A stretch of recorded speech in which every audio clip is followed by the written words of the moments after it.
Update. Hospitalized mother who took my cheating wife's side over mine now wants to see me. Original story. So last night, my wife of 7 years decided to have a chill-out night.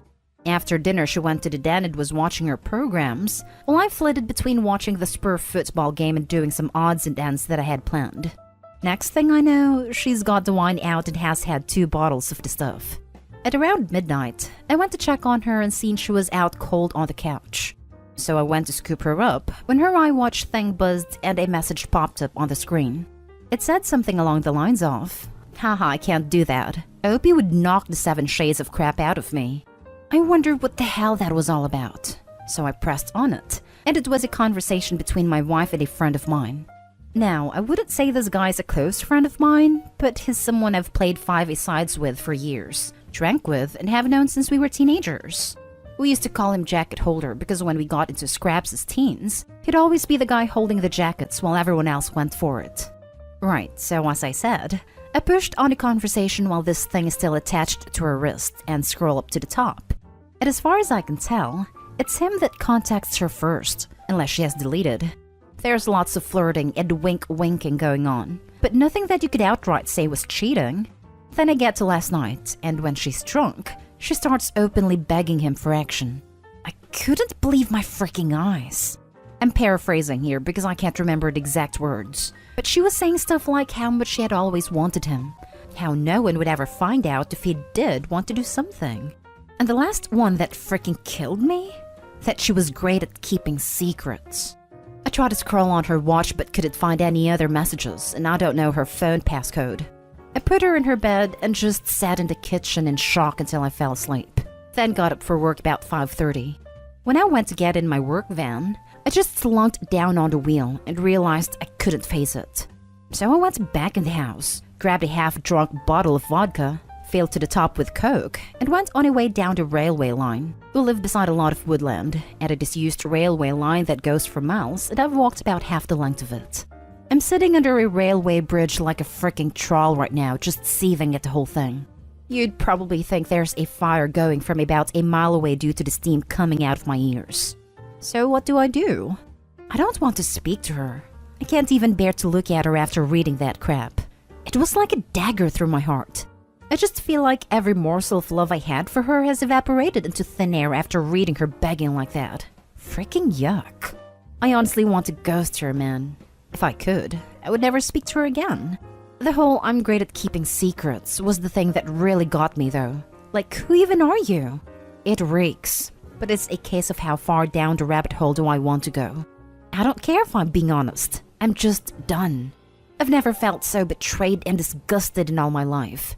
The thing is, I've invested so much in her not just as a partner, but as a person. I loved her so much. I thought her personality, and by extension my personality, reflected that of good people. To realize she's a backstabbing snake makes me feel like a snake. I feel like a worse person than I was yesterday. The only way I can describe it is for someone you looked up to, took advice and life lessons from, to suddenly find out they were a pedo or violator or just a downright creep.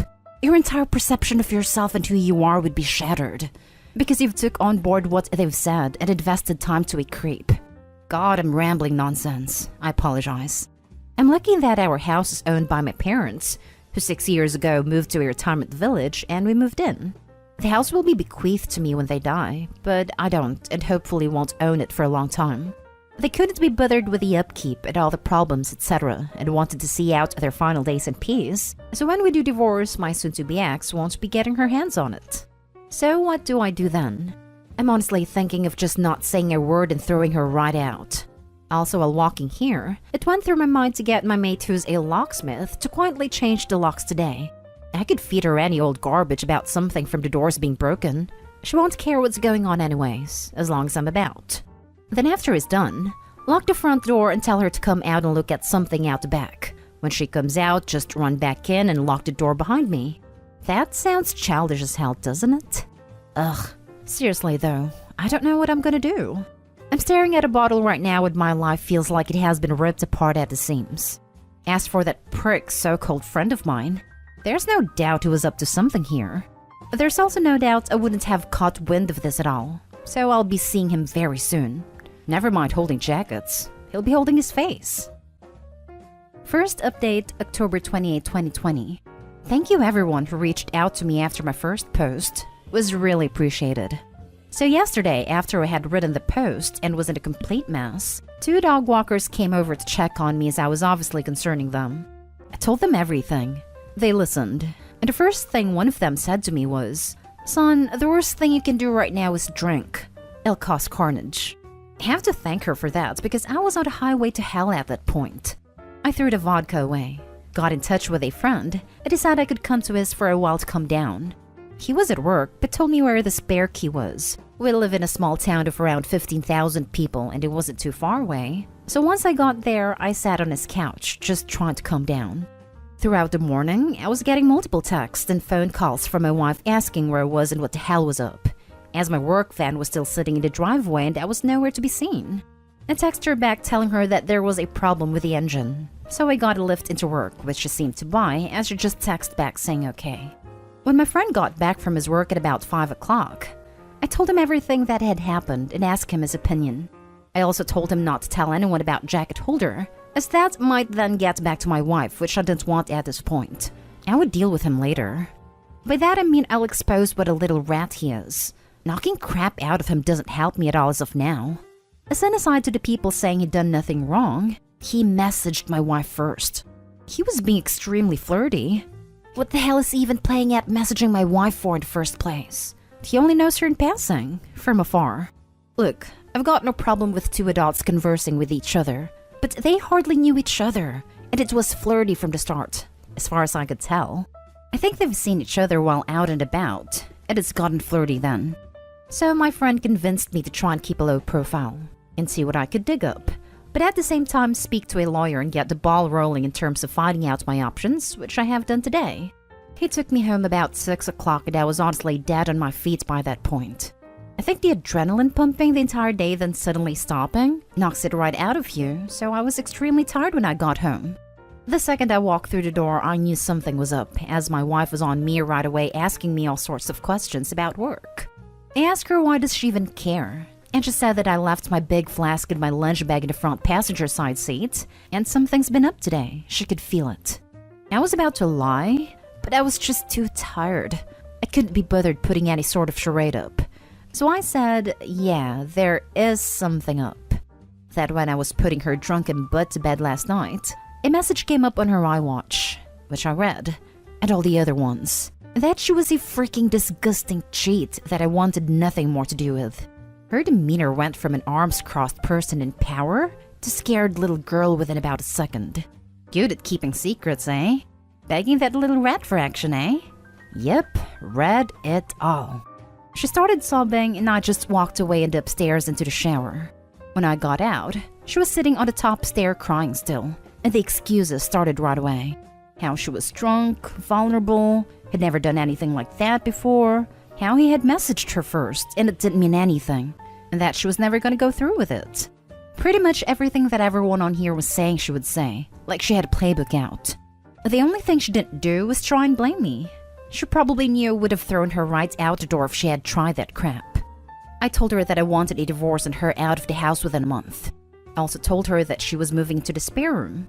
I have been pretty much ignoring her ever since, just scowling at her and shaking my head when she starts waffling nonsense as I don't want to hear it. She slept in the spare room last night, and I haven't spoken to or texted with her at all today.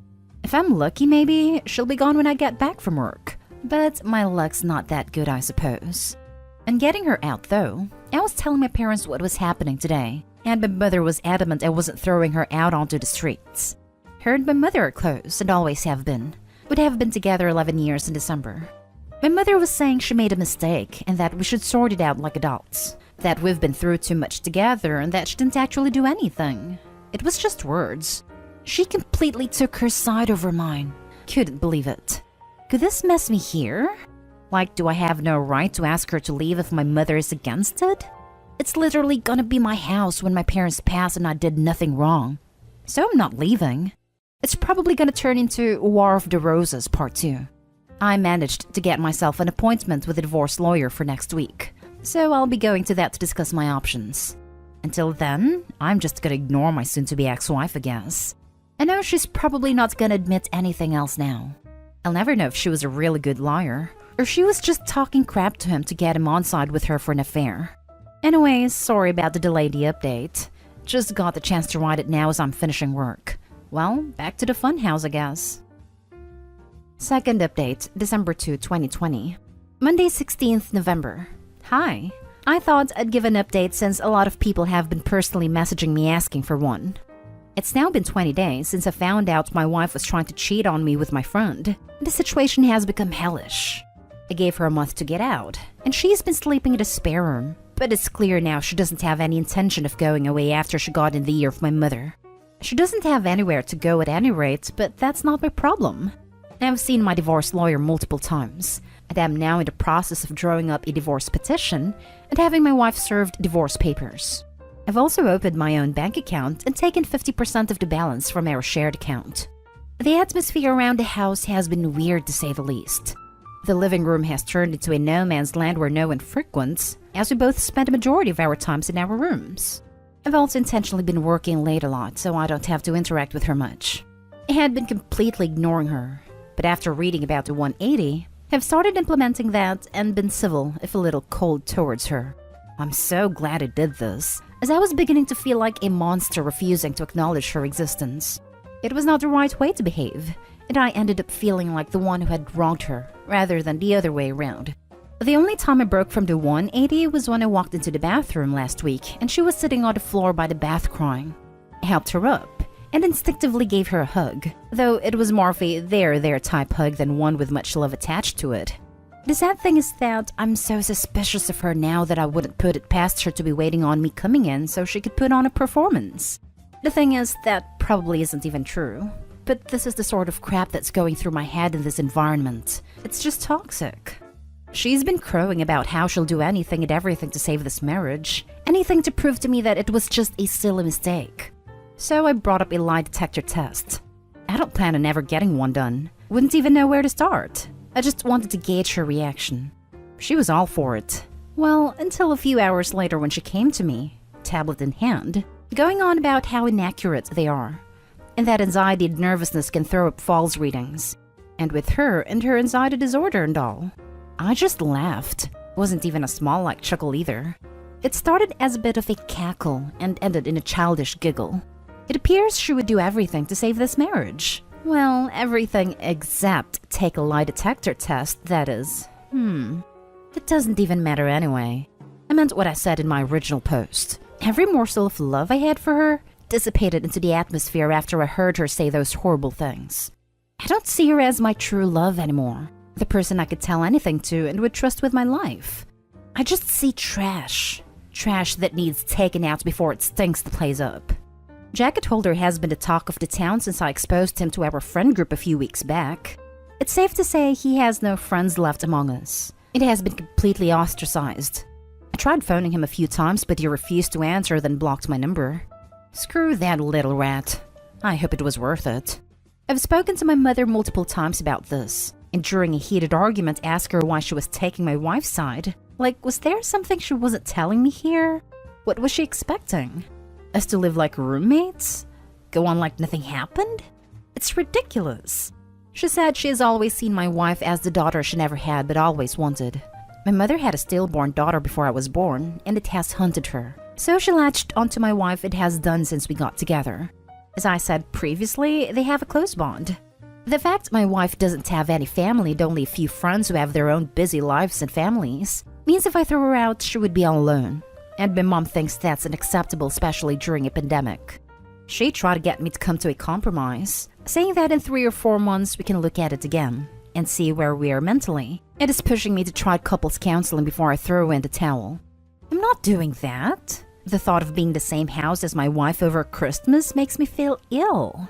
She'll want to do it right as she does every year. It'll be a complete crap show. My dad, God love him, has never been much of a talker. Never up nor down, just always there. He's a quiet, proud but timid man, and my mother's word has always been the one that matters in our house. People on here have been telling me that I'm selfish and spoiled because it's not my house and I have no right to make demands. But it's now a case of my wife or me for my parents. If worst comes to worst, Then I'm ready to walk out the door and never come back. Screw this house. I have to be able to look at myself in the mirror with some semblance of self-respect, and someone has to keep their word in this debacle. If I do leave, my friend has said I can stay with him for a few weeks or so till I get myself sorted. If I do walk out that door though, I'm done with my parents. I'll never speak to them again in my life. They'll probably see it as me giving up on them, me walking away without trying to at least have a go at fixing things first. I see it as them choosing someone who broke my heart over me. Like, what will be the logistics of this once I'm gone? Just her staying there herself, my mother and father looking after a backstabber while their flesh and blood goes off alone? A little more info on the house. My parents let us move in a year after our wedding. It was a parents' belated wedding gift, although that was just the chatter from them at the time. They were always planning on moving out and moving us in. I've spent tens of thousands on it over the years, but that's neither here nor there. I have fantasies of leaving this all behind, going somewhere new and starting again, but I don't have anywhere else to go. I've lived in this town my entire life. It's all I know. Am I being too harsh here? I'm literally ready to slingshot my parents right out of my life, but I feel so torn. Why am I the one who had to lose everything and everyone? I've tried to be good, but I always thought you make your own luck, and that good things happen to good people. Maybe I'm not as good as I think I am. Maybe I deserve all I freaking get. Wednesday, December 2nd. Well, since this morning, I no longer call that house home. I see on a calendar that my wife had a hospital appointment with her ophthalmologist, so knowing she would be gone for a few hours, I took that as an opportunity to get my stuff together and move out, which I have. After getting my things moved and sorted, I just put the house keys on the kitchen table, along with the divorce papers I received from the divorce lawyer last week, and was on my way. I've blocked both my wife and mother's numbers, and any communication I have with my wife going forward will be done through my lawyer. In terms of my living situation, I'm staying with a friend for a week or two, but hopefully I should be in my own rented place before Christmas. I haven't spoken to my parents in a few weeks. Last time we spoke was via text, and I tried to tell my mother in explicit detail the things my wife was saying during her text to jacket holder. Why it hurt me so much, and why I didn't think it was her first time doing it with the whole "I'm good at keeping secrets" comment, and thus could never trust her again. My mother texted back saying she couldn't speak to me when I was like this, and she would let me cool off. She tried to phone me a few days ago, and I just blanked her call. It has said a bit further up since today I have blocked her number. I feel so let down by my parents, and at this point, it almost feels worse than the original betrayal for my wife. The way I'm feeling right now, I don't think I'll ever speak to them again. I think in times of strife, you look to your family to be strong for you, to be a rock and give you, the wronged one, support. My parents have been weak. They've made me feel like the one in the wrong, like I'm overreacting, and it's me that's ripping this family apart. Well, it's not. I didn't ask them to move mountains for me, just move my cheating wife out of the house, and they made their choice. My father also had a choice to put his foot down for once in his life and stand up for me, but didn't. You make your choices and you live with them, I guess. Reading some of the comments on here from my previous posts, people have been saying things like, I threw in the towel so easily. I was looking for a way out and didn't love my wife because I didn't try hard enough to save things. But that's not true. I loved my wife more than anyone on this earth, and I was broken when I discovered what she was doing. I think we all have boundaries, and once those boundaries have been crossed, things change irrevocably. When I read those horrible texts, something changed inside of me. I fell out of love with her, like being snapped out of a spell in the movies. Anything tried after that is just delaying the inevitable. I have to say that I'm interested in the whole dynamic of their relationship now that I'm gone. Like, are my parents gonna continue supporting her knowing that it has finished their relationship with their son? As for me, I'd love to travel. My wife hated flying, so most of our holidays had been to southern England, the likes of Newquay and Torquay and Cornwall and Devon, so it would be great to travel abroad again. The last time I was abroad was when I was 20 for a mate's holiday in Greece, so 13 years ago. I'd love to see a bit of America, so once this pandemic comes down, I've definitely got my sights on the States. Well, that's about it for me, guys. This'll be my last post as I don't want to outstay my welcome, and I don't think there's much more to say at any rate. If you want to see how I'm doing down the line, shoot me a DM and I'll try to keep you in the loop. Thanks for reading. Third update, May 26, 2021. It's been over 7 months since I first posted on Reddit, and I honestly thought that was it for me as I didn't need any more advice. I had made my decisions and done what I said I would, but I got a phone call this morning that has dragged me back into the mire. I have moved 15 miles away, changed my phone number, and I'm still in the process of divorcing my wife. She has completely ignored all the requests from my divorce lawyer to cooperate, which has hindered things. We're now in the process of putting in an application for deemed service, so she will be served officially by the courts. And if she continues to ignore her, then I can proceed with the divorce without her input. Well, this morning while at work, I got a phone call from my friend telling me that my dad was trying to get in touch as my mother's not well, and would it be okay if he gave him my number? I said okay, and my dad phoned to tell me my mom is in the hospital. She's stable, but not great. Obviously, I was shocked, as I've not heard my dad's voice for so long. It was also the most emotional I've ever heard him. He told me my mom really wants to see me, so would I meet him at the hospital tonight and go in and see her with him? I said okay, and I've arranged to meet him outside the hospital. I ended up going home from work as I couldn't concentrate, and I'm climbing the walls here wondering if I made the right decision. Wondering if I'm about to get dragged back into this crap show that I walked away from. I've never felt so nervous in my life, and the lack of control I have over the situation has sent my mind spiraling in lots of different directions. I feel like I'm walking into a burning building blindfolded, with no idea where the exits are. Why does she want to speak to me now? Has she had a change of heart? Unless she's also had a personality transplant while in there, I find that unlikely. Will my wife be there? I have no interest in never seeing her again. I'm still angry about what transpired with them, and the way they took my cheating wife's side over mine. I've been going back and forth in my head about going at all, but I will go. I was also thinking about maybe seeing if she wanted to speak over the phone instead, but not sure if she would do that or even if she's well enough. I feel like the bad guy here, and that I might have caused this from walking away. How would you handle this? Any advice would be appreciated. Fourth update, May 29, 2021. So I ended up going to the hospital on Wednesday night after much toing and froing. I was genuinely about to back out the last minute as I felt my bottle crashing, but I needed some closure and knew that I wouldn't forgive myself if I didn't go and something happened. When I drove into the hospital car park, I had this surreal feeling of extreme paranoia and was half expecting my wife to jump out from behind a bush or something. I met my dad at the entrance, and it was pretty awkward as he tried to hug me and I said no. I then said if my wife is here in any way, shape, or form, then I am about turning it out the door. He assured me she wasn't, and we made our way to the ward where Mom was.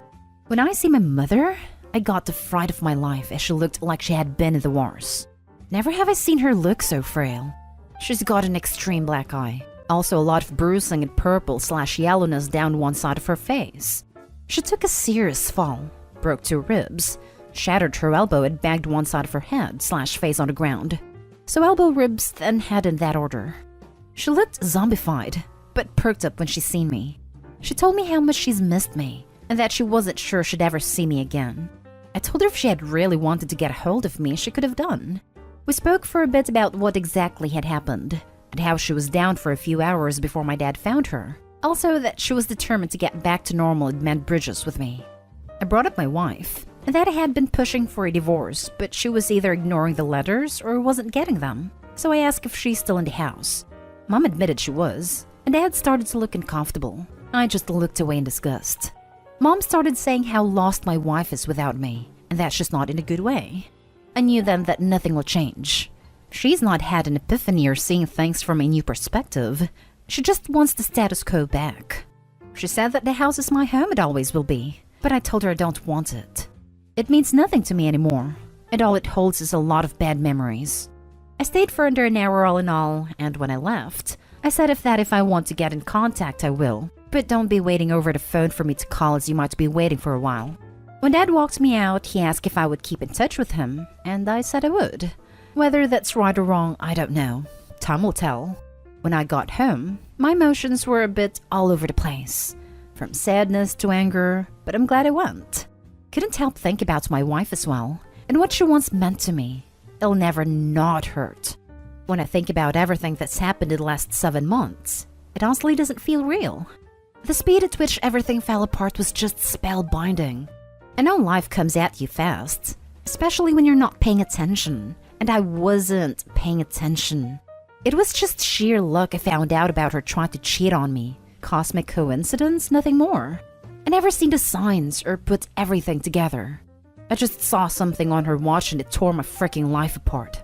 I know now that it wasn't the only time. I know it in my heart.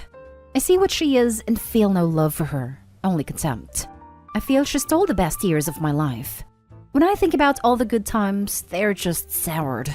It feels like someone else's life, not mine. My friend was saying I should see a therapist or something to try and let everything out, or else this will fundamentally change who I am and the way I build relationships going forward. That's something I'm going to do, I think, as I do feel a bit broken inside. The last 6+ months have been the worst of my life, but I'd rather they happen than being kept in the dark. I'm just sad that it happened the way it did, but you can't choose the way someone screws you over, I suppose. You just have to learn from it. I remember reading about loyalty being the most undervalued character trait. And I see that now. Probably because you don't really know if someone is truly loyal to you until, well, they're not. It's not something you deal with every day, but now more than ever, I know how important a trait it is. Now for the final update, July 2021. Firstly, I'm now in the home straight in terms of divorce from my wife. She has signed the divorce papers, and now all that's left are the formalities. She sent me a message via my dad where she said she's sorry for not letting me move on, that she thought she could save things, but now she knows she can't, and she has to move on for her own well-being. I thank her for seeing sense. She doesn't want anything in the divorce, and said she's going to move out the house when she can get on her feet, which I'm okay with. In terms of my mother, I haven't spoken to her yet, but my dad said she's doing a lot better after getting out of hospital and getting some normality back. I don't know how things will pan out with them, but I've said that if the house is going to be mine, then I want them to put it into my name now. To give me some security, then we can start trying to build bridges. We'll see how that goes. My biggest battle ahead is in my head, and trying to get over everything that's happened. The brain is a wonderful yet frightening thing. To give an example, I can still taste the truffles I scoffed, then threw up, at my grand's house when I was like 5. I've never ate truffles again, but I can still taste those freaking things 30 years later when I think about it. What I'm getting at is, I don't want to harbor thoughts, feelings, and opinions about everything that's happened 30 years down the road. I don't want to be one of those older people who's had everything good knocked out of them by the pain of life. You often hear about those people, how they used to be good, kind, or funny, but somewhere along the line they've had experiences that have forever changed them, turned them into a person they never wanted to be, and all that's left is pain. I don't want to be that person. I have to let this pain go before it consumes me. I have started therapy and spoken to a psychiatrist both over the phone and in person, and it has helped me a lot to speak candidly about everything, if only for a little while. My psychiatrist also said something to me that really struck a chord. When I was moaning about how my best years were behind me, she said, "Your best years are the years you've got left." What I think she meant is that past is gone. It doesn't exist, except in your mind. But the here and now does, and you can choose to make the most out of it, or live in a past that isn't real to anyone but you. It's definitely a phrase I'm going to try and remember when I feel down. I said in one of my previous posts that I wanted to travel, and that is finally happening. My friend has committed to come with me, and we've booked a flight to New York at the beginning of October for a week. Really looking forward to it. Always wanted to see New York when the leaves change. Reminds me of that movie You've Got Mail. I want this to be just the beginning of my adventures in terms of traveling. I want my latter 30s to be littered with memories from escapades I've had abroad. Well, that's the plan anyway. All I know is that for the first time in what seems like a long time, I'm waking up with hope in my heart and a spring in my step. If that's not progress, then I don't know what is.